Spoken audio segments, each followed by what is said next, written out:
Hey, we welcome you on into another episode of Big Time Sports Podcast Show. It's Mitch Spinell and Mitchell Balla here to give you the latest in the sporting world. Mitch, we are excited to be back this week. We've got a number of scores, number of stories to get into here, and we are previewing a whole bunch of stuff heading into the rest of the athletic week. Yeah, Mitch, I mean, we're in the middle of, I'd say close to the middle of the spring seasons for local sports, but we have a lot of stories to touch on here involving local high school sports and athletics with alumni and maybe some coaching changes. We'll have to wait and see later in this episode. A lot of stuff going on in the area, yours and mine. And we now go into our beginning segment of the week, which is typically where we go through everything that's going to be happening on broadcasting here on Big Time Sports. And that is this week at Big Time Sports. So we now go into the broadcasting schedule for this week, which includes our appearances on the upcoming Big Time Sports Show, as well as our broadcasts for this week.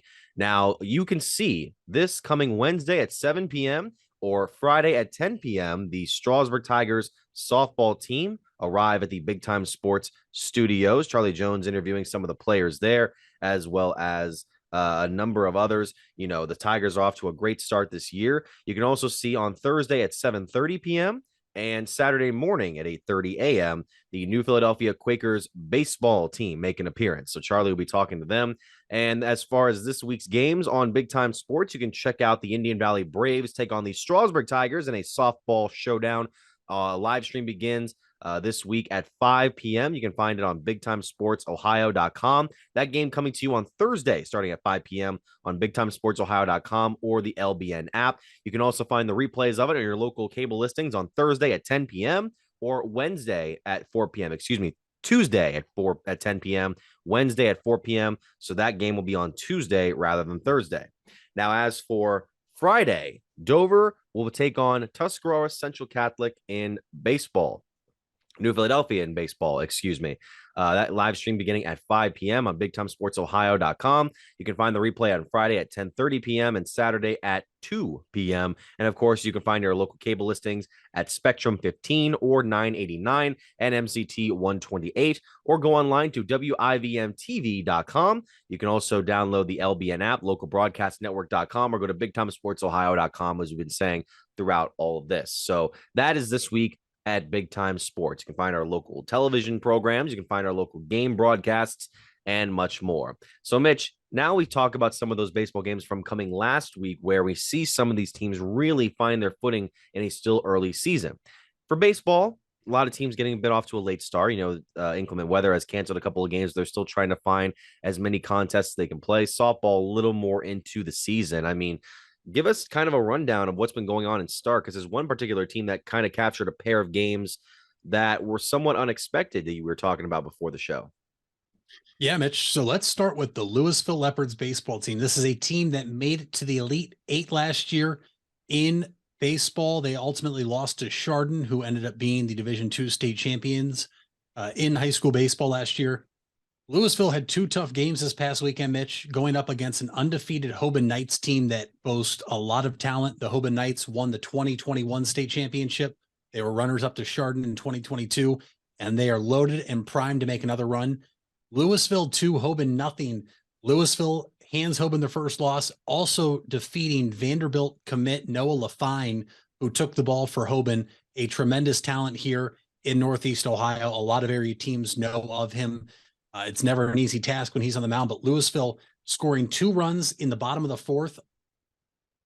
And that's it. To hold Hoban to no runs and only 3 hits says something about Louisville's pitching staff.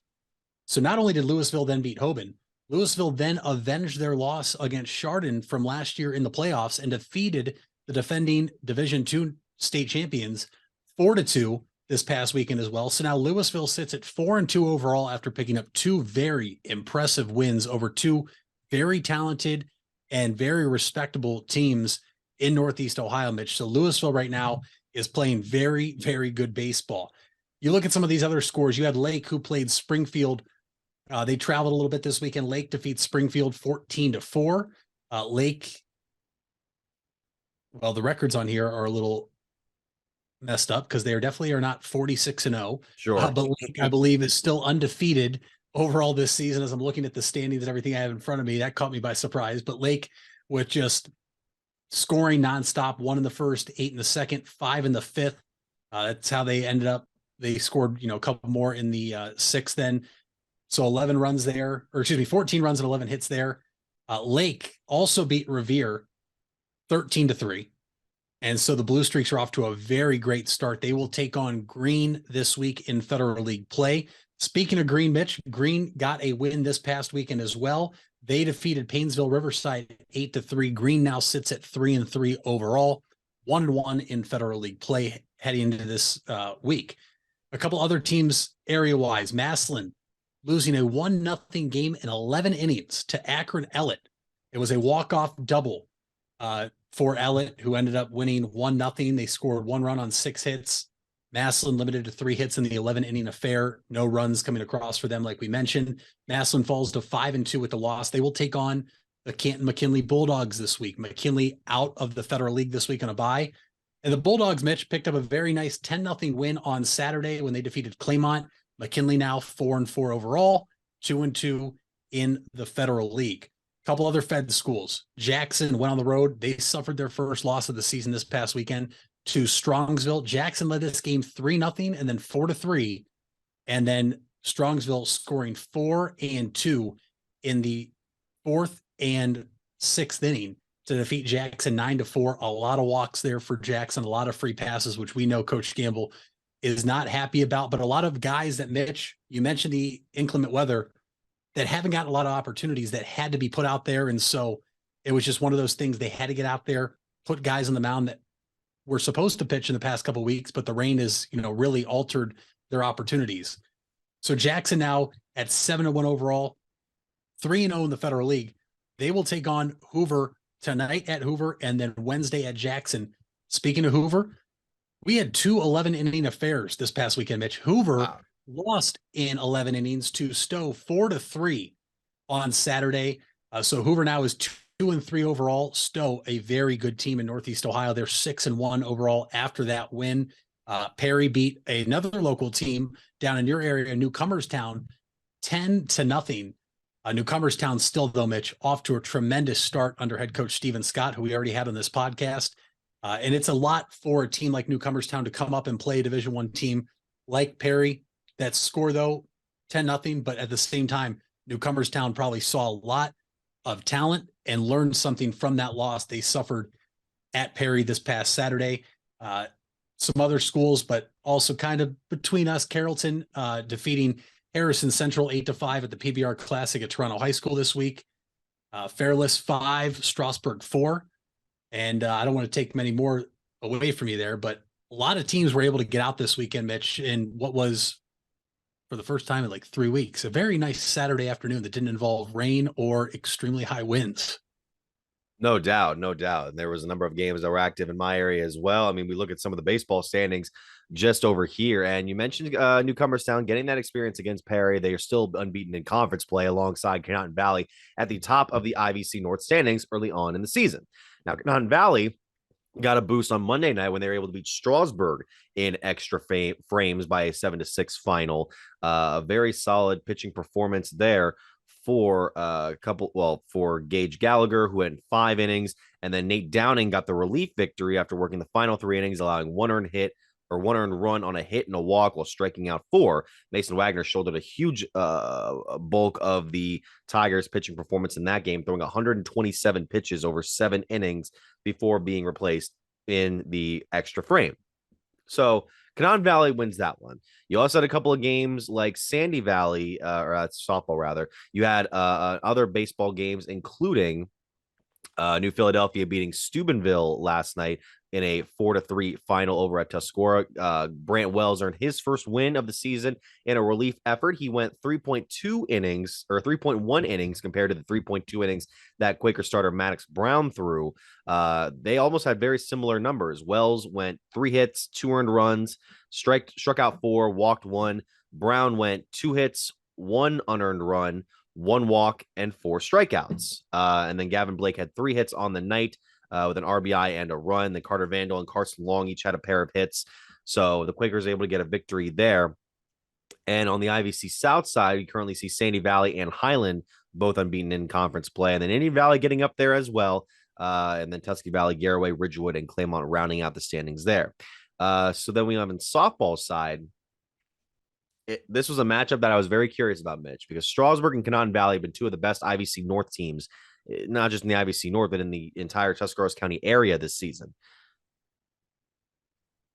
Strasburg scored 5 runs in each of the first 3 innings and won 15-0 in 5 innings on Monday night. A very solid performance from the offense. 5 home runs were hit, 2 of them each by Ella Gilkerson and Haley Rieger. Olivia Spidell also had one. Olivia Spidell has had multiple games this year, Mitch, where she's fallen 1 hit short of the cycle. Multiple games like that, whether it be a double or a triple that she's missed, but she's come close each time. And then Amelia Spidell, one of the top pitchers in the state, even threw a shutout, allowed 3 hits, struck out 9 in those 5 innings. So Straws are getting a big statement win there. They'll also play Indian Valley this week, as we mentioned on This Week in Big Time Sports. And Dover was able to beat Massillon pretty handily, 13-1. Dover had 11 hits for the game. Addie Martin had a pair of home runs for the Crimson Tornadoes. Charlie Reese also went yards. She also had a double in that game. And then Jenna Molk was able to strike out 13 Tiger batters in the victory. And then we mentioned the Sandy Valley game. That was an extra inning win for the Cardinals against the Trojans, 10-7. Both teams were tied at 6-all before the Cardinals plated 4 runs in the 8th, like they plated 4 runs in the 6th, coming back from a 5-2 deficit at that point. You had another complete game from McKenna Burke, who has gone the distance in every game so far this season for Sandy Valley. Teresa Petro homered in her 2nd consecutive game. And then you also had Carson Dine hitting a double. Burke hit a triple on the game. So yeah, the Cardinals are now 2-4 after getting off to a bit of a tough start to the season, but I think they're really finding their footing there. And I mean, we mentioned some of the other scores that were going on. I mean, what's been really the story in softball for your area this year in Stark County? Who are the top teams and players? Well, Mitch, for the first time in a long time around Stark County, it's typically always Hoover and Perry. Those are 2 powerhouses that have made multiple runs to states, won a couple state championships, respectively, for both sides. The Federal League is, we'll call it, wide open. Coming into this season, there wasn't a whole lot of known going into it with all the teams in the Federal League. Hoover obviously always gets the benefit of the doubt because the run they've been able to put together as a softball program is, if we're being frank here, Mitch, historic. They're a team year in, year out that always can make a run deep in the tournament, always can win the Federal League. Perry, not as strong as years past, but at the same time, it's not a team I would want to even face because they have that experience from younger girls that are now older, as well as the coaching staff. But Mitch, don't want to sound like a homer, but Julia Gossett for Jackson right now is doing it all. The Purdue commit pitched 2 games last week and also drove in a plethora of runs. She had a walk-off 2-run double. I want to correct myself. Last week I said home run. It was a 2-run double versus Glen Oak, and then they beat Lake in a game that she just dazzled on the mound again, drove in runs to help her own cause. Julia Gossett right now, Mitch, looks like one of the most dominant players throughout the Federal League and really throughout the area. But at the same time, we're going to find out tonight just how dominant she's been because Jackson travels to Hoover, and that is no easy place to play in softball. The Hoover Lady Vikings are looking to get back on track and really show that they're still the team to beat in the Federal League. This is a team that went to states last year in softball. They graduated a lot of seniors, a lot of talent, but they typically don't rebuild, they reload. And I'm sure Hoover is very excited for a game like this tonight when Jackson is off to a tremendous start in a first year under a brand new head coach. So we'll have to see how that shakes out. Glen Oak is a very talented softball team, Mitch. The Green Lady Bulldogs are very talented. Lake off to an 0-6 start in softball, but at the same time, it's still very early. And as we know in baseball, and the same goes for softball, anybody can beat anybody on any given day. And so if we know one thing about league play, both in your area and my area, there's never a night off in league play. So the night that somebody takes Lake for granted or takes them lightly is the night that Lake's going to be able to get a Federal League win somewhere and really throw a wrench into things for teams that think, oh, it's probably us and this team. It's very exciting. Softball up here is, I mean, the talent around Northeast Ohio, Mitch, in just softball and baseball is remarkable. And so we'll have to wait and see how this week plays out. But I'm very excited to see what happens. No doubt. And I should also mention before we go to break, another final that happened in the area was Tuscarora Central Catholic beating Malvern in 5 innings, 15-1. Reese Triplett accounted for 7 runs in that game, 4 RBIs, 3 runs scored. She went 2 for 3. Jordan Caldwell added a pair of RBIs, while Delaney Savage had a bases clearing double for the Saints, as Maddie Farrell went 4 innings in the victory, striking out 5 while allowing 3 hits and an unearned run. So when we come back, we'll be going over more some of these stories that are happening in this week. We had a hiring, a drafting, some enshrinings here coming up soon. We'll be back right after this here on the Big Time Sports Podcast Show. Hey there, folks. This is Mitch Spinell, and I want to give you guys a quick message regarding 988. If you don't know what 988 is, it was created to make it easier to remember how to get help in the event of a mental health or addiction crisis. This is different than a medical, fire, or police emergency where 911 should still be called immediately. 988 connects you with Stark County's Crisis Center, which is equipped to help people in emotional distress or experiencing a mental health or addiction crisis. So remember, 911 for medical, fire, and police emergency help, and 988 for support in overcoming a mental health crisis in Stark County. Buying a home has never been so affordable with record low interest rates. Hartzler's Quality Housing is ready to put over 40 years of experience to work for you. Family owned and operated since 1978, Hartzler's has a wide selection of model homes on site with a knowledgeable team to help make your new home a reality. Open 6 days a week. Visit them off I-77 in Dover or online at hartzlers.com. Hartzler's Quality Housing. Quality from start to finish. You deserve the best. And at Ferris Chevrolet, Buick, Cadillac, Toyota, that's what you get. We consider you, the customer, to be part of our family. Anybody can make promises, but when you visit Ferris, you get the Ferris deal from a Ferris wheel. So if you're looking for a car, truck, or van, think Ferris.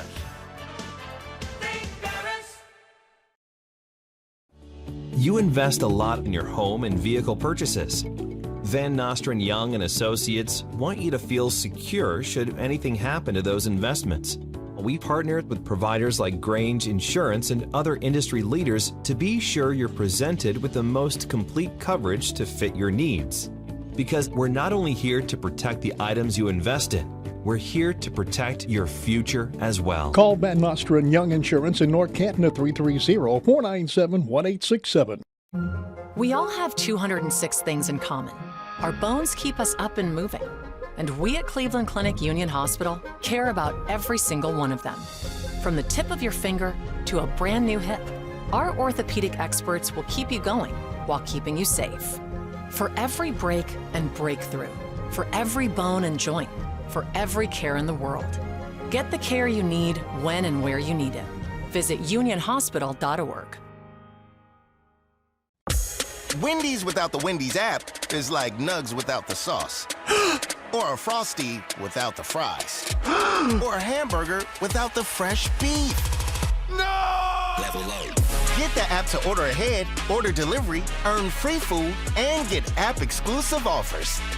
One app, all the Wendy's. Offer for a limited time at participating Wendy's. Terms apply. App registration required. Fresh beef available in the contiguous U.S., Alaska, and Canada. Vibe Auto Sales, located on West High Avenue in New Philadelphia and Cleveland Avenue in Canton, is a used car dealership committed to getting financing for everyone. We give every customer that walks in our showrooms a prime buying experience, no matter their credit score or financial situation. Current inventory can be viewed at www.wefinancenow.com. Check out our Facebook pages for the most up-to-date information about upcoming events and promotions happening at Vive Auto Sales. Get out of the dugout and onto the field with help from Velocity Sports. Velocity Sports is a baseball and softball training academy with locations in North Canton and Canal Fulton. Our new Canal Fulton features 10,000 square feet of training space with 6 cages for hitting and pitching and a large commercial weight room. Velocity Sports will sharpen your skills and get you in the starting lineup. For more info, go to velosportsohio.com. And we're back here on the Big Time Sports Podcast Show. Mitch Spinell, Mitchell Balla. Mitch, I'm switching gears here. I was just going to start off with one of our stories, but I want to start off with the news that broke yesterday, which was we have a new hiring at Canton McKinley High School. Sean Weatherspoon is officially becoming the next head coach of the boys basketball team after coaching Alliance High School last season. Weatherspoon was a member of the 2005 Canton McKinley boys state championship team, the first of a back-to-back, if I'm not mistaken. But it's a very cool story. Weatherspoon replaces Andy Vlashkovich, who resigned last month, and he now takes over a program that had a bit of a lull period last year, where you had multiple losses at the field house, not as much success as you probably would want from a Bulldogs program like that. I mean, what's your take on a hiring like this? I think this is a great hire for McKinley, Mitch, because you get somebody that played there and understands the history of the program, not only just from a fan, but also as somebody that is part of the history of the McKinley Bulldogs basketball program. You mentioned won the 2005 state championship with McKinley, also played in 2 other state Final Four teams with McKinley during his time there with the Bulldogs. It's awesome to see former players go back home. And I think, and if you read the article by the Canton Repository, you know, Coach Weatherspoon said it was a very tough decision, but at the end of the day, it was getting to go back home. I mean, he was at Alliance for 1 year after being at Maple Heights for 3 years prior to Alliance. He was the Division II, Region 4 Coach of the Year, I believe, if I have that correct, Yep. In his first year with Alliance. And really, the Aviators were a very, very talented basketball team, and he still thinks, even after leaving, that they have so much more promise and they can, you know, be the team they were last year for years to come. But to come back home, I'm sure, is an awesome feeling. Coach says in a quote that it's definitely a surreal moment, and I can't even imagine what it's like. And Coach Vlahovic really did a nice job there in his time at McKinley since he came down from Warren Harding. He resigned last month, and so it left an opening at McKinley. And to see the Bulldogs go after a former alum that had so much success with the Bulldogs, this is a great story, and I'm sure he wants to put the program back to where it was when he was there as a player. And knowing that, and he already made comments about how he wants to make sure he transforms the players both on and off the court in the city of Canton is very awesome to see. It's more than basketball. It's more than just basketball for him, which is what you want out of a coach all the time. Because basketball is going to stop eventually for all these players, and you need to be prepared to go on for something after your basketball career ends. So I think this is a phenomenal hiring by McKinley. I'm very excited to see the success he has there and to see if he can turn the field house back into what really, Mitch, for a number of years was the toughest place to play in the Federal League when it came to road games. It was always a tough place to play, but you mentioned it. There were some teams that went to McKinley this year, and there was really no home court advantage like we were accustomed to seeing over the past few years at McKinley. So I'm intrigued to see what Coach Sean Weatherspoon can do now as he comes back home and leads his alma mater. No, you're right about that. I used to remember thinking that the only way that other teams could go into the field house and win games is when the field house was hosting postseason contests in the districts and the regionals over in Canton. Weatherspoon actually does return to McKinley as a coach. He was an assistant under Keith Knopf and Brian Bowden from 2012 to 2015. So he's got 14 years in the coaching world following his playing days at McKinley. And as you mentioned, Maple Heights, then Alliance, where he was the Division II District 4 Coach of the Year with the Aviators last season, gave Carrollton a bit of a run for the EBC title and ended up tying, so they shared the championship. So there's that one story. We now go over to another story involving a Stark County basketball star, and one that has also been starring in college and will now hopefully star in the professional side. Taylor Mikesell was drafted 13th overall to the Indiana Fever last night in the WNBA draft following a successful career with the Polar Bears, your alma mater, Mitch. And then she was able to head over to a number of schools, including Maryland, where she was the Big Ten Freshman of the Year. Then she transferred to Oregon after 2 seasons, and then finished out her career at Ohio State this past season, where she helped the Buckeyes reach the Elite Eight for the first time since 1993. I mean, Mitch, it's got to be such a celebratory period for you Jackson faithful, especially now that Mikesell will be taking her talents to the professional league. Yeah, first off, congratulations to Taylor. This is a tremendous accomplishment. Obviously, this is just the first step of having a successful, WNBA career, but being drafted 13th overall is an extreme accomplishment. She becomes the third Stark County player ever selected in the WNBA draft, the first in 2 years. Former McKinley High School grad Kirsten Bell was selected by the Las Vegas Aces 2 years ago. They won the WNBA championship. And then also Amherst Alston, a former Lady Pup from McKinley, was drafted by the New York Liberty in 2016. Mitch, I think when you and I are growing up and we see these really, we'll call them stars at the high school level, and you always wonder, how far can they go? And I remember Taylor was 2 years behind me in high school. And so I got to watch her play for 2 years. And as a freshman on varsity, she made a tremendous impact. That team went to the regionals, and she was a big time player as a freshman, which you don't see typically at high school level sports, but you knew she was going to be a star. She went on to break the all-time scoring record at Jackson, held or still holds the most points scored in a game in the state of Ohio in women's basketball history. I believe it's 63 points. Mitch, I've never seen a shooter in high school basketball like her. And her work ethic is off the charts. You see players all the time, they go to practice, they play their game, but they're also students. But Taylor Mikesell was either practicing basketball or taking care of her schoolwork. And then you got to see it in the collegiate level. Like you mentioned, Big Ten Freshman of the Year, great run at Maryland, then Oregon, then Ohio State. And she's very deserving of this honor. And I know Jackson, I know the Lady Bears basketball program, led by head coach Anthony Butch, who we've had on the show before. They had a watch party for the draft last night at a local bar restaurant here in Jackson Township. And it just is so awesome because she is the first ever women's basketball player drafted from Jackson High School. And she has not only had an incredible career so far, Mitch, but she has inspired so many young girls basketball players, much like Kirsten Bell and Amherst Alston did over at McKinley. And that's what you really love to see. You see them have these younger generations watch them, and I want to be like her. And now they pick up basketball and they got to see it up front. Now they get to watch her play for the Indiana Fever, which isn't that far either, Mitch, which is really awesome because she's not going to be that far from home. And there's going to be, I imagine, a lot of Polar Bear fans that grew up watching her that will go over there and watch her in her professional career now in Indiana. And just an incredible accomplishment. And I wish Taylor nothing but the best. And I think she definitely could have a long WNBA career. Well, I was looking at the numbers that you mentioned. Mikesell became the all-time leading scorer for Stark County, set numerous records while at Jackson, including the Ohio mark for most three-pointers in a game with 14, I believe, out of 17 attempts during her career best 60-point performance against Austintown Fitch during her senior season, a season in which she was named the OHS BCA Division I Player of the Year, averaged 30.7 points along with 6.5 rebounds and 3.7 steals, which is unbelievable. And it's easy to see why she was able to work her way into Division I play with Maryland, Oregon, and the Buckeyes. So we go from that to another story that features a number of famous names between your area and mine. The 2023 class for the Ohio Basketball Hall of Fame has been announced. They will all be enshrined June 10th in Columbus at the Hilton Polaris. A number of big names here. I remember hearing and seeing these people from year in and year out.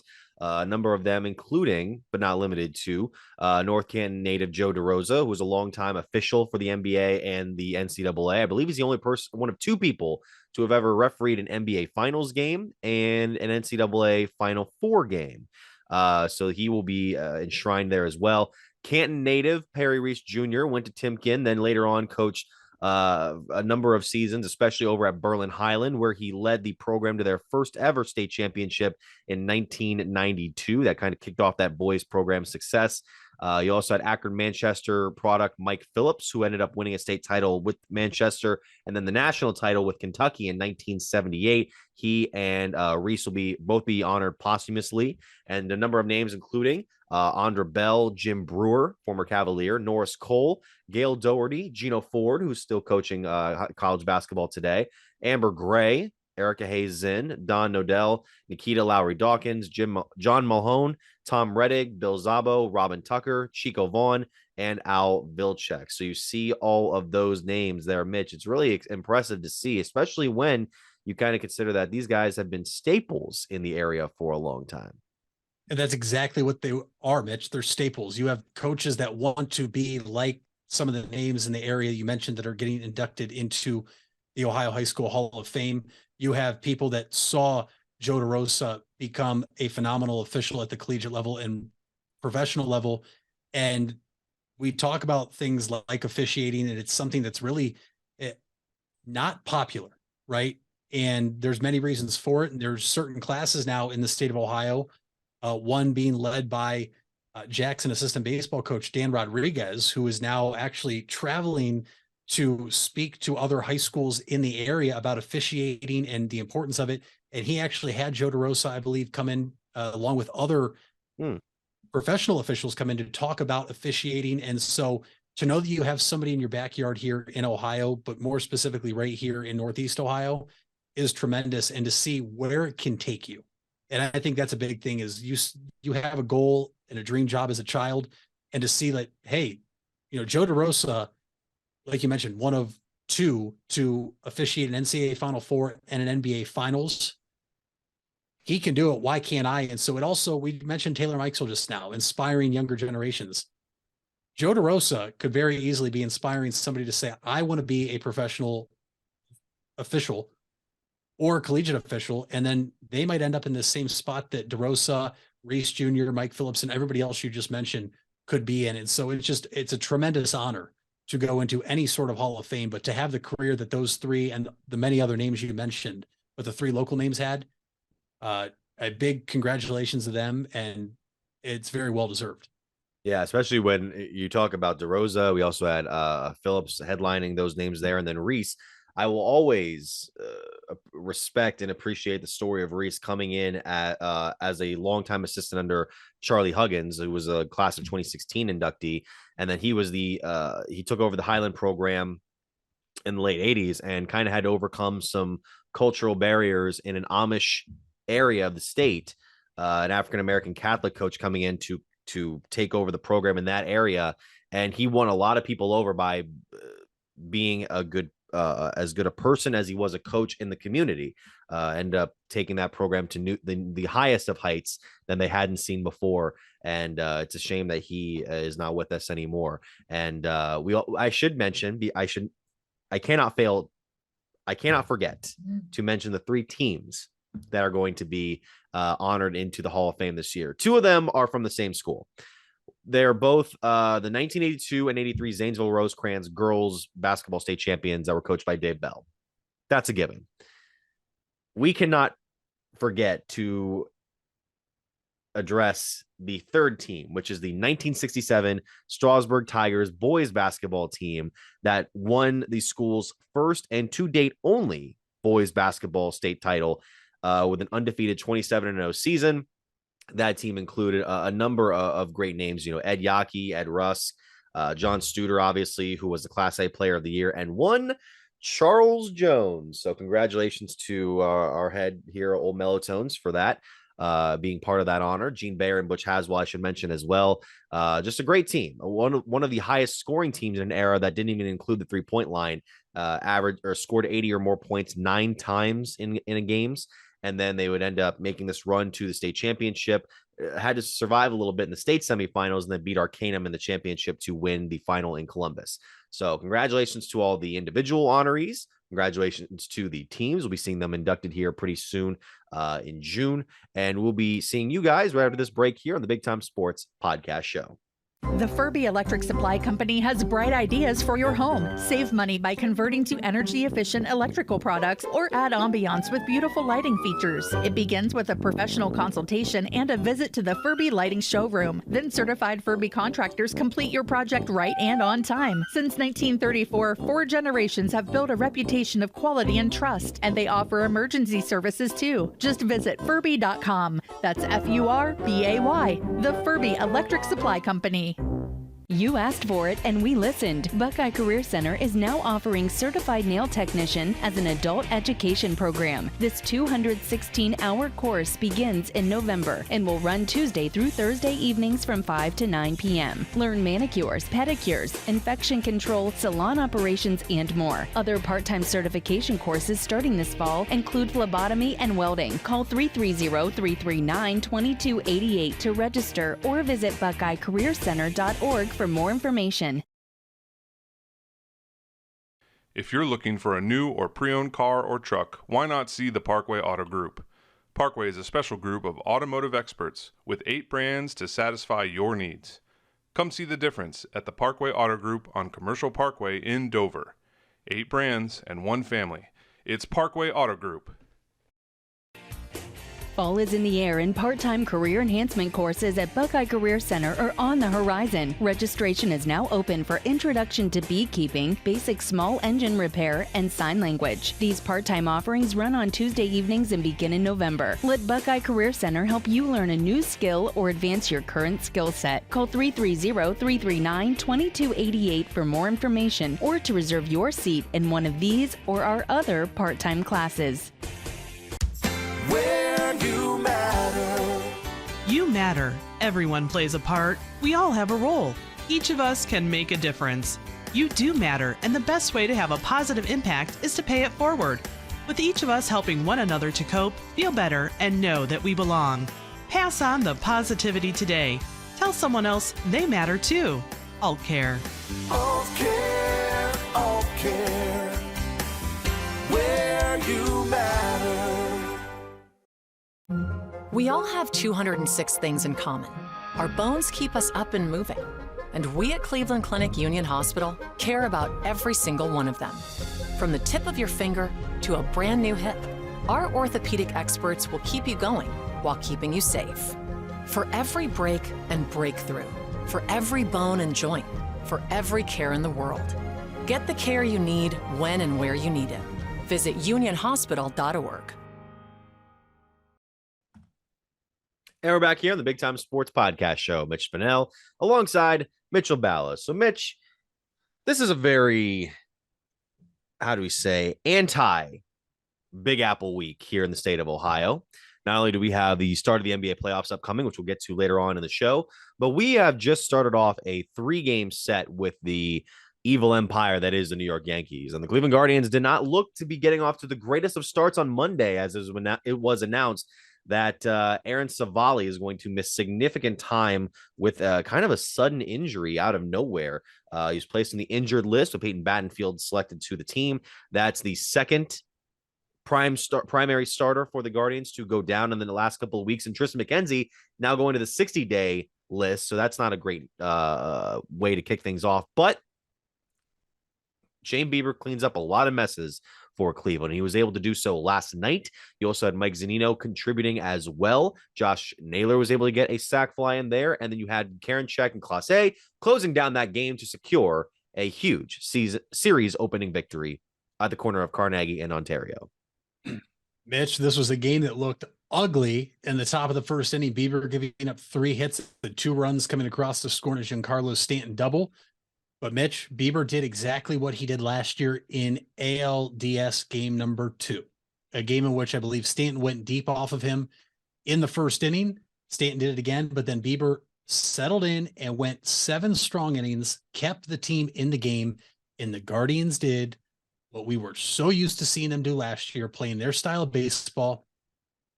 If I told you your first 6 or 7 hitters in the lineup were not going to have a hit, you would not have thought the Guardians had a chance to win this game. But Mike Zunino and Miles Straw, with the 4 hits that the Guardians had total last night between the 2 of them, some big at-bats, and also one of the most bizarre ground rule doubles I've ever seen in my life from Zunino, that I don't think I've ever seen in my life. And I'd be shocked to see if there's ever been another ground rule double like that in the history of Jacobs/Progressive Field.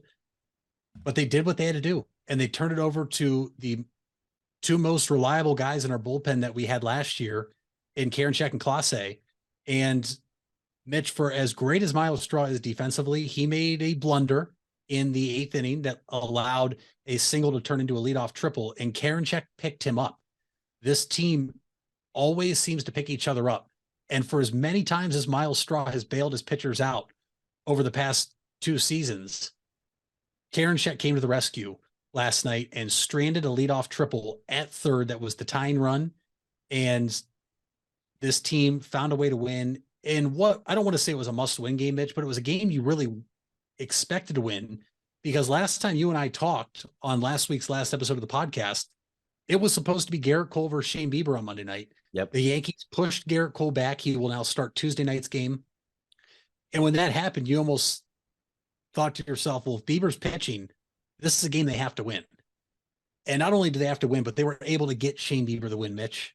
How many times have we seen Shane Bieber have a dominant performance, giving up 1 to 2 runs, and they can't get him a win, or they have to get him a no decision?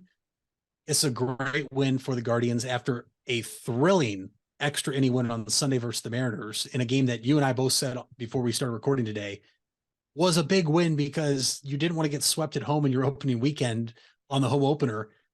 And they avoided that. They win the season series already against Seattle, which is very odd to say. You played them 7 times in the first 10 games of the season. Mm-hmm.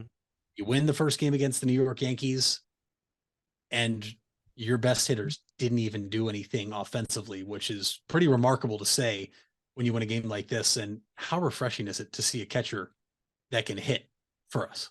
I mean, come on. Yeah, no doubt. I needed to show this here before we move on. I just wanted to get that out to the show just because I enjoyed the sight of this. I just wanted to get that out there. But no, that Seattle game I think was very important into getting some momentum going into the Yankee series, particularly when it didn't start off very well for Zach Plesac, where I think he had a much better start than he did in Oakland. His start after he gave up the home run to Cal Raleigh on a changeup hooked into the bottom of the strike zone in the first inning on Sunday. He settled down, struck out 6, all on his slider. The slider looked very sharp compared to his other pitches that day. And he pitched a little more power in comparison to precision. And the offense was able to pick him up late. Will Brennan, of all players, came up big twice. Had the 2-out, 2-on double that glanced off of Julio Rodriguez's glove. And then he had the seeing eye single through the right side that was able to score a run in the 11th inning. And then with the, bases loaded or second and third, whatever it was in the 12th, Josh Bell, the man was 0 for 5 going into that at bat. His swing looks so long. And I know it's always looked that long, but it just looks so long compared to some of these pitches that are being thrown. He got enough of the bat on the ball in that last at bat. It's a walk-off fielder's choice ground ball. Jose Ramirez had a great sprint home and a slide just ahead of the tag. And I legitimately thought they were going to look at it at first. From my point of view, because we have a bit of a tape delay when it comes to the televisions and the box, it's like, are they not going to look at it? We're all celebrating here. They're not going to look at it. This is a win. I'm like, okay, that's a good victory.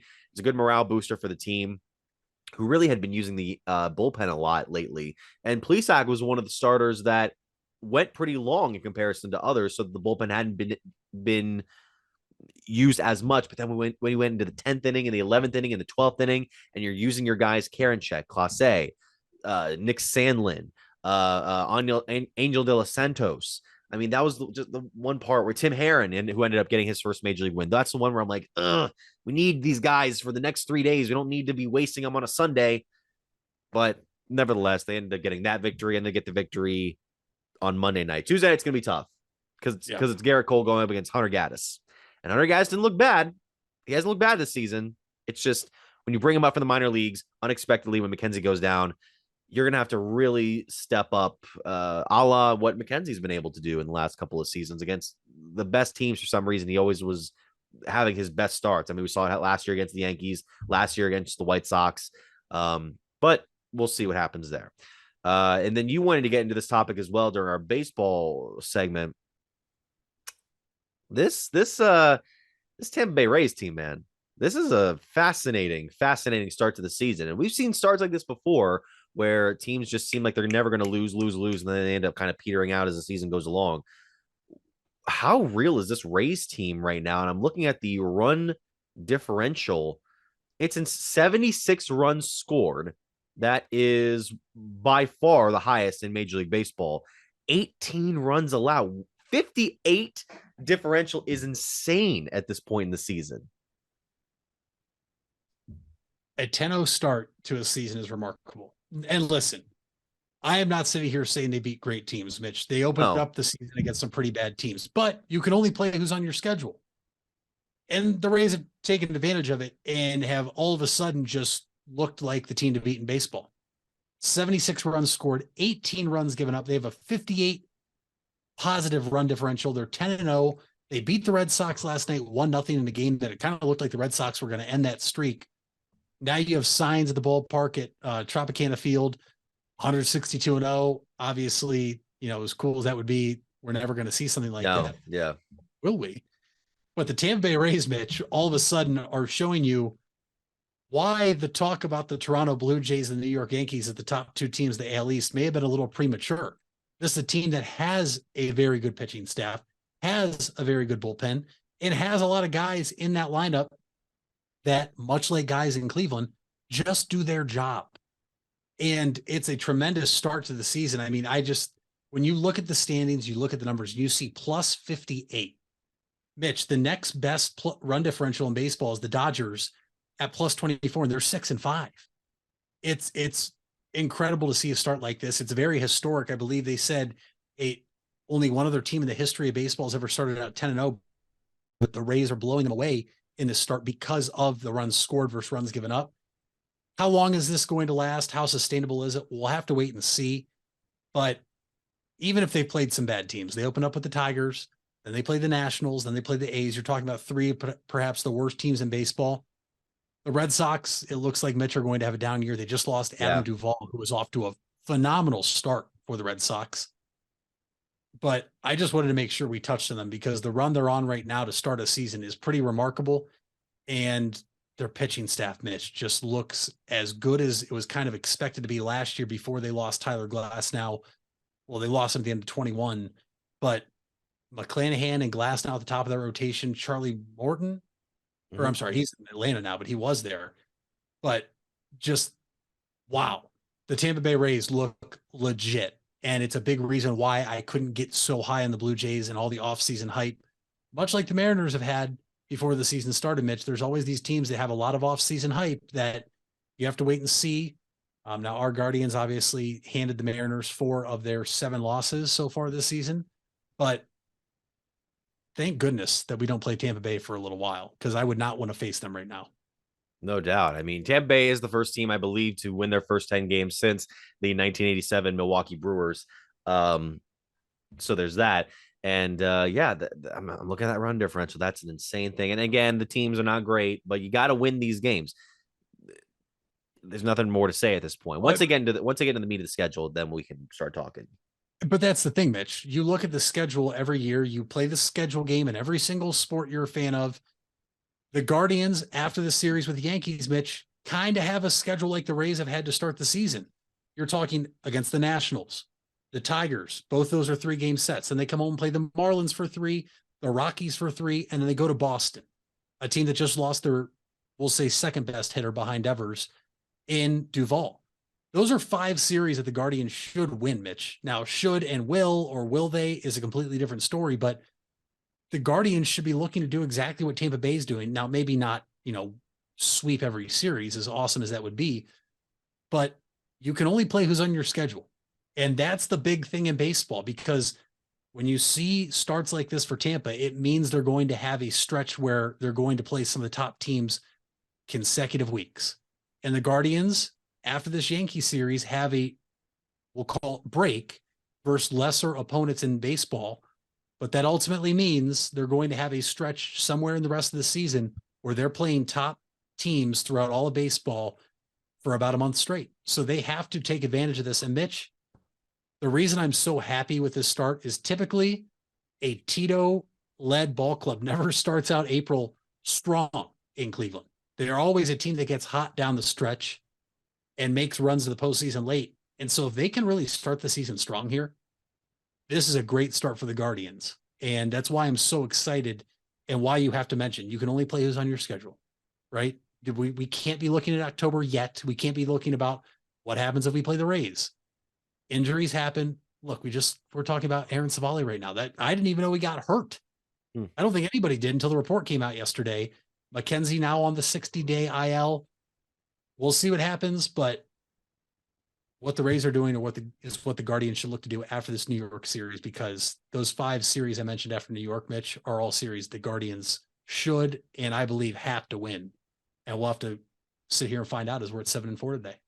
The last point I was going to make is that, speaking of Milwaukee, the top 4 teams in the overall standings right now, I believe on tiebreakers, are Tampa Bay, Milwaukee, Cleveland, and Arizona. That's not good for the league offices, but it's good for every one of those fan base members, which is great. Atlanta's tied at 7-4 right now with Arizona and Cleveland, but Atlanta is Atlanta.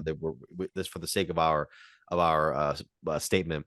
All right, we come back. I'm going to tell you about a story that fell apart in real time, and then we're going to go into what was it? The play-in tournament right after this. Hey there, folks. This is Mitch Spinell, and I want to give you guys a quick message regarding 988. If you don't know what 988 is, it was created to make it easier to remember how to get help in the event of a mental health or addiction crisis. This is different than a medical, fire, or police emergency where 911 should still be called immediately. 988 connects you with Stark County's Crisis Center, which is equipped to help people in emotional distress or experiencing a mental health or addiction crisis. So remember, 911 for medical, fire, and police emergency help, and 988 for support in overcoming a mental health crisis in Stark County.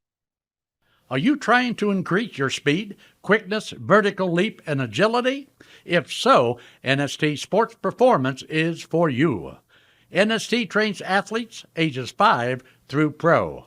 NST designs each program specific to the athlete's needs, goals, and sports. For more, visit nstsports.com. Locations in North Canton and New Philadelphia. It's nstsports.com. It takes a lot of practice to have a winning team. Albin Title has over 100 years of combined experience handling real estate, title, and escrow transactions. They serve Tuscarawas, Stark, Carroll, Harrison counties, and more. So choose Albin Title for your next home refinance, sale, or purchase. They'll get it done quickly and professionally. Contact Albin Title at 330-334-5800 or visit their website albintitle.com. Let them put their experience to work for you. Hard work is something you're accustomed to. Van Nostrand Young understands that principle.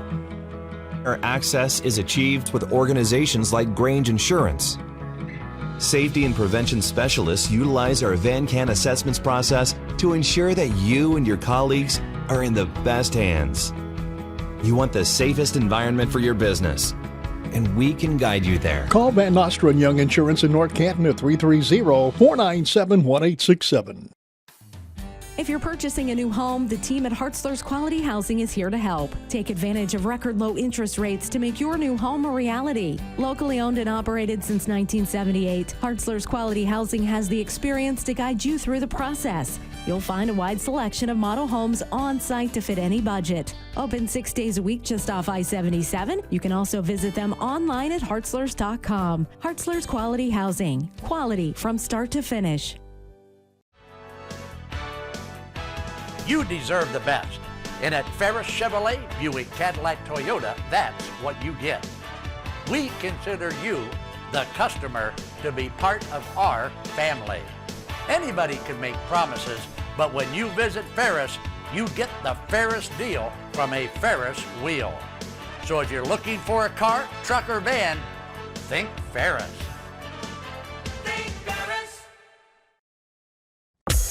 Wendy's without the Wendy's app is like Nugs without the sauce. Or a Frosty without the fries. Or a hamburger without the fresh beef. No! Level up. Get the app to order ahead, order delivery, earn free food, and get app-exclusive offers. One app, all the Wendy's. Offer for a limited time at participating Wendy's. Terms apply. App registration required. Fresh beef available in the contiguous U.S., Alaska, and Canada. Get out of the dugout and onto the field with help from Velocity Sports. Velocity Sports is a baseball and softball training academy with locations in North Canton and Canal Fulton. Our new Canal Fulton features 10,000 square feet of training space with 6 cages for hitting and pitching and a large commercial weight room. Velocity Sports will sharpen your skills and get you in the starting lineup. For more info, go to velosportsohio.com. All right, Mitch, we're back here on the Big Time Sports Podcast Show. The reason I have a sports group chat, Mitch, among one of the reasons, is that I like to have it as a sort of bulletin board of real-time posts and events. Look, we were kind of going at this morning, and we were wondering what's going to happen of it. So here's the breakdown. So at 10:27 a.m. today, on Tuesday, it was NFL reporter Brad Stainbrook who posted the following. Source: Browns corner Greg Newsome would like to be traded. Okay. This was after it was what Drew Rosenhaus's agency, the name's escaping me right now. They announced that Greg Newsome had returned as one of their clients. He had been bouncing around between CAA, Clutch Sports, and now he's back with Rosenhaus, which, you know, Rosenhaus also was part of that whole David Njoku trade request that never panned out. But at the beginning, we were thinking, oh boy, Rosenhaus is doing it again, trying to get his player out of Cleveland. You know, that's our whole thing. So then at, what was it? At 10:51 a.m., Adam Schefter tweeted the following. Amid speculation that he wants to be traded, Browns corner Greg Newsome and his agent Drew Rosenhaus met today with the team to discuss his future role there. Rosenhaus said, quote, Greg is happy to be with the Browns. Everything was very positive, and Greg is happy with his role in playing for new defensive coordinator Jim Schwartz, unquote. So then, where was it? The chat just has the same tweet every single time here, pretty much. And then at, what was it? 11:30 a.m., Stainbrook tweeted a post saying that he would like to apologize to Greg Newsome for regarding his latest report. Stainbrook's goal is to be accurate and correct, and today I failed to view the entire picture, and instead I jumped the gun. To be 100% clear, I was told Greg Newsome wanted to be traded. I will never reveal where I get information from, but I would have never even reported it in the first place if I didn't trust where I was getting information from. I am confused why someone would lie to me regarding that information, but I will continue to improve and learn from this mistake. Again, I apologize to Greg Newsome regarding this report. That's on the post on @Stainbrook NFL's Twitter account. Look, Mitch, there's a lot of Twitter is a very reactionary place. It can be. And alongside a very reactionary post earlier this morning by Stainbrook, the reactions towards him in the fan base to his reporting, it's been a little bit of dogpiling, and I can understand the response, but I'm trying to just keep a level head in everything that's been going on right now, because things like this can happen. You know, you don't have a great source. Somebody tells you something that they don't mean. I'm not here to get on this podcast and pile on what has already been. I'm sure that this is a reporter's ultimate nightmare, is getting your story wrong or getting your source wrong. And, you know, it kind of just took us away for a few minutes of like, oh, well, Greg Newsome, will he be traded? Will he not be traded? I didn't think he was going to, regardless of whether this report turned out to be true. But it's fascinating to me that this story played out within an hour. Just like beginning, rising action, main conflict, falling action, resolution. We hit all the stages pretty much. Yeah, I mean, Mitch, when we started recording this, it was, oh boy, Greg Newsome wants out of Cleveland per the reports, you know. And to Brad Stainbrook's defense, and you're right, this is a reporter's worst nightmare, but at the same time, if you have a source you trust, you put it out there without revealing your source, and you trust that person for a reason. Brad has broken other stories before, and he's been spot on about it. This happens to everybody, though, right? And now examples can't come to mind, but I'm sure it's happened to Adam Schefter and Woj and all the big name reporters out there, Ian Rappaport as well. It sucks. But, Mitch, in due time, Brad Stainbrook will break something else. It'll be true, and a lot of people forget about this. The reason his report seemed so believable is because Greg Newsome switched agencies again, went with Drew Rosenhaus, who, Mitch, we've seen it before. When he represents a Cleveland athlete, they demand a trade. David Njoku is a perfect example. The Browns, though, worked through it. They kept him, and now David Njoku signed an extension, is very well paid, and is a very big focal point of the Cleveland Browns offense moving forward. I'm like you. I don't think Greg Newsome was going to be traded, even if he requested a trade. This is a organization and front office that we know how much they love their draft picks, but it's not like Greg Newsome is some guy that you can just kind of throw by the wayside. Newsome is a starting corner in the NFL. And to be on the opposite side of the field of Denzel Ward and alongside Martin Emerson, this is a secondary that, if put in the right position, can be extremely successful, right? You look at the talent. We always talk about on paper, the Browns roster is this, on paper, it's that. Well, when you look on paper, it is talented. We have a new defensive coordinator here this year in Jim Schwartz. Why would you not want to see what happens here? If Greg Newsome is worried about getting paid, that's fine. But at the same time, Greg Newsome has 0 career interceptions. Right. He has to perform better if he wants paid. And there's talk, well, he's not going to get paid because the Browns have Denzel Ward. That is 2 years away. Yeah. Right. I'm not saying this because I hope it happens, but there's a chance the Browns trade Denzel Ward to relieve cap space. Next year, they're already going to be $54 million over the cap. We cannot worry about future contracts for players on rookie deals. That is not something that Andrew Berry can worry about. And even if we're worried about the cap, Mitch, we have the cap god, may I say it, in Andrew Berry that knows how to manipulate the cap. I'm not worried about that at all. I'm happy Greg Newsome is going to be here. I do think the one puzzling thing, and Greg Newsome addressed it in his tweet, is yesterday he just announced he's having a celebrity softball game at Classic Park up in Lake County. Right. Why would he do that if he wants out of Cleveland? I mean, that's the one thing that I was kind of still thinking in my head. Why would you put that out there for a date in June, which isn't that far away, in Cleveland if you want out of Cleveland? And Greg Newsome came out, shot down the reports. Obviously, Schefter's report puts it out there. I'm happy he's going to stay here. Look, Rosenhaus is notorious for getting his clients the last possible amount of money they can possibly get. We'll worry about that when his contract's up in 2 more years. Until then, Greg Newsome has to show out and play out. I mean, what corner is going to get Denzel Ward type money with 0 interceptions? The answer is 0. Yeah. So we'll have to wait and see. But for the most part, I feel for Brad because I do think he's a very phenomenal reporter, especially given his age, Mitch. He's younger than you and I, and getting into the industry he's in is extremely tough. Mm-hmm. And this will all go away as soon as he has another report to break and it turns out to be true. I'm happy that Greg Newsome's here. We'll find out what really transpires the next 2 seasons. But as of now, your starting corners are great in Denzel Ward, Greg Newsome, and Martin Emerson Jr.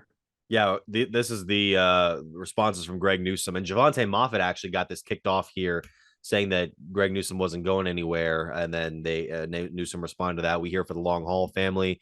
Javante Moffett got involved, and Newsome retweeted that. Well, he retweeted more for you Cleveland's thing, which was like kind of made the fan base look a little bit rough. But that doesn't apply to the entire Browns fandom, so I'm not taking that too heavily. We'll see. We got 2 more years of this guy potentially. We shall see. Now, the last thing we wanted to talk about was the play-in tournament, because the Cavaliers have a week off pretty much, and they're about to take on New York this Saturday. We're really going to get into that in the Thursday episode, because that's where we can kind of get into what the series could be. Now, as for tonight, we have a few matchups to start off the play-in, which is the annual. And by the way, did you see this new CBA thing, Mitch? By the way, this CBA, which is going to include a play-in in-season tournament this year. Not even this year, but could be next year, as early as next year. I've never understood the need for an in-season tournament other than just incentivize the players to give a crap for the middle of the year. I've never understood that. I don't either. And to be honest, a lot of the CBA language that's out, Mitch, I really love. And it actually benefits the Cavs in terms of cap and contract structure, because we have Darius Garland, who we have signed to an extension. We obviously have Donovan Mitchell, who we know is a free agent in 2 more seasons. And obviously we'd hope to re-sign him here for a max contract, but then you also worried, oh my goodness, what about Evan Mobley? This is a future potential superstar who, as it stands right now, after a leak yesterday, might win Defensive Player of the Year. And now it looks like there's a way the Cavs can afford to keep all 3. I love the new minimum game requirement for NBA awards. It hopefully will alter the whole load management thing for players that aren't really hurt, coming back and just missing games. And really, Mitch, I think the city of Cleveland was the city and team that was victimized the most by it, because of how many teams came to Cleveland this year and stars sat. We talked about it earlier mid-season about the number of stars that came to Cleveland of their teams that just didn't play. And that really stinks, because there are players that you will go watch just because you want to see them in person. And that's unfortunate. I mean, the Warriors basically benched their entire starting five when they came here, and there was people that wanted to go see Steph Curry, and rightfully so. I'd want to go see Steph Curry. Now that they've put something in, a 65 game minimum requirement to be eligible for postseason awards, when you win an award, there's also bonuses in there in contracts. So we'll see what this looks like now. I think the tournament more so, Mitch, is to see teams maybe avoid tanking a little more, but are you ever really going to get rid of tanking in the NBA? The answer is no. No. Because you're never going to be able to have a competitive team from 1 to 32 in the association, or 1 to 30, whatever it is.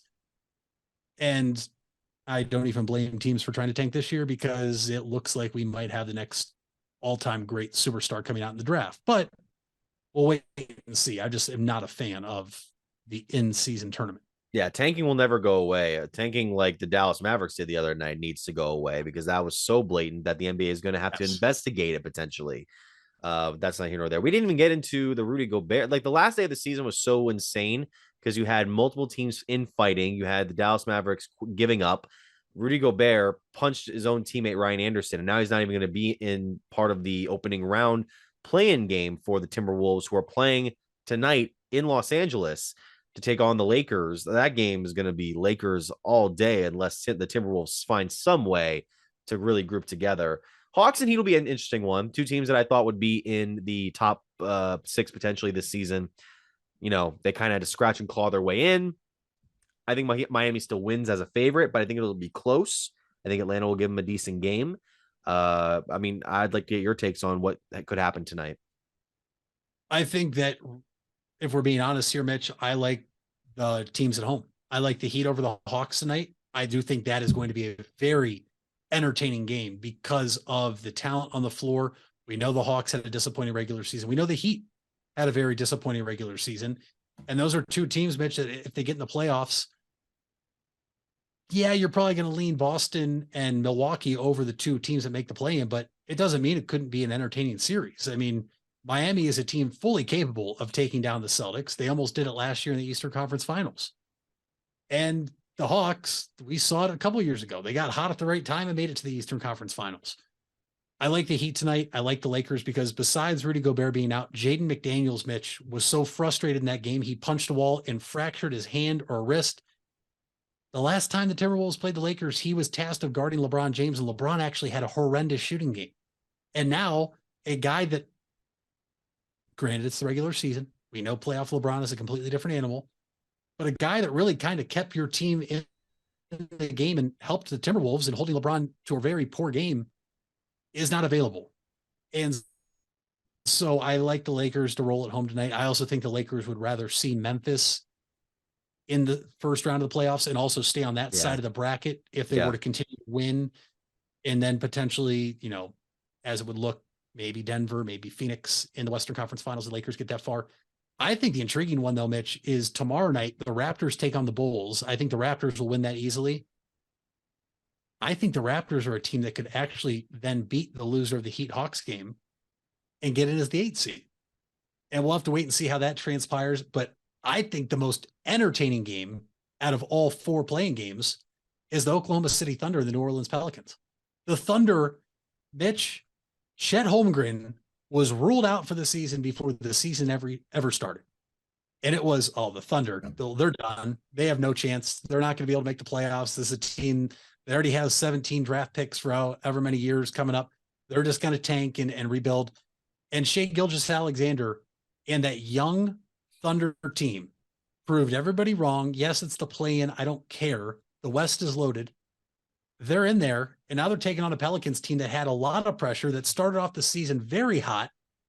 And there's a lot of pressure on the Pelicans to win this game, not only on the players, but on David Griffin, the general manager, too.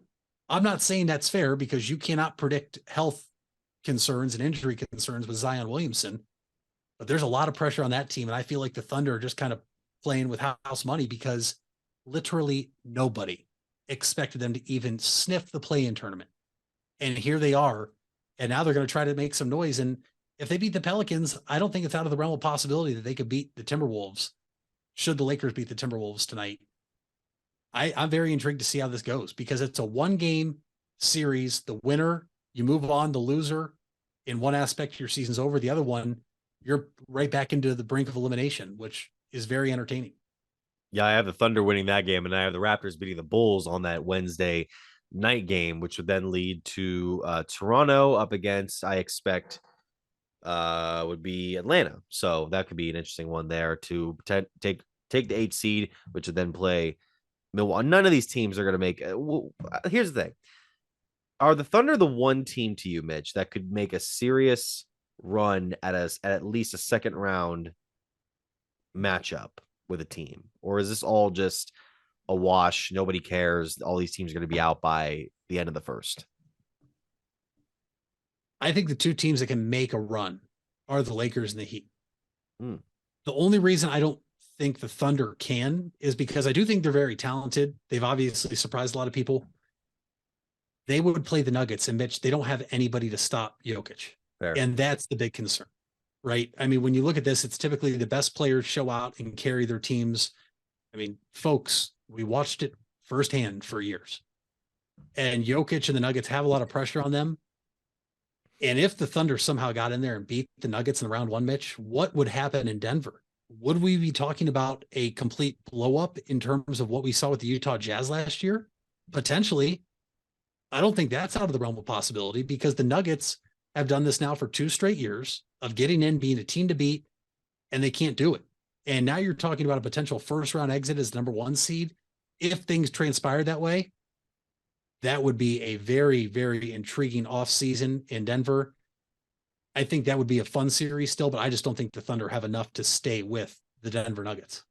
All right, so we'll take a look at what happens tonight in this round of the play-ins, and then Wednesday as well, and then Thursday, I believe, is the final batch of games before we head into the first round of the playoffs, which begins on Saturday. And that is all the time we have here on the Big Time Sports Podcast Show. Thank you so much for listening or watching here on YouTube, as well as Apple Podcasts, Spotify, and SoundCloud. You can also find us on our website, BigTimeSportsOhio.com, on Twitter at BTS Ohio, or you can find us on Facebook and Instagram, Big Time Sports Ohio, the full thing there, at Mitch Spinell everywhere, at Mitchell Ball everywhere. Mitch, what's the fact of the day?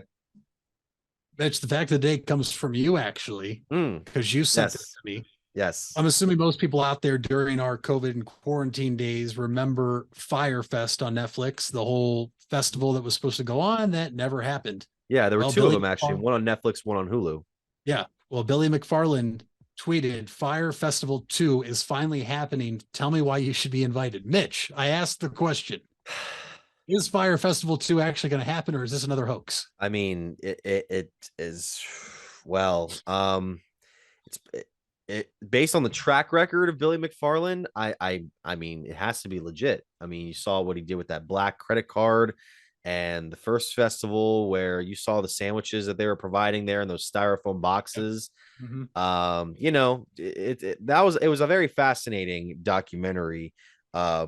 The Netflix one, not the Hulu. Hulu one was, I believe, produced by at least a couple of influencers that made it kind of look like they may not have been as at fault, because there was a huge thing in that Netflix one was there were social media campaigns to trick people into thinking that, oh, this was going to be the best thing ever, even when it wasn't set up yet. So I don't know.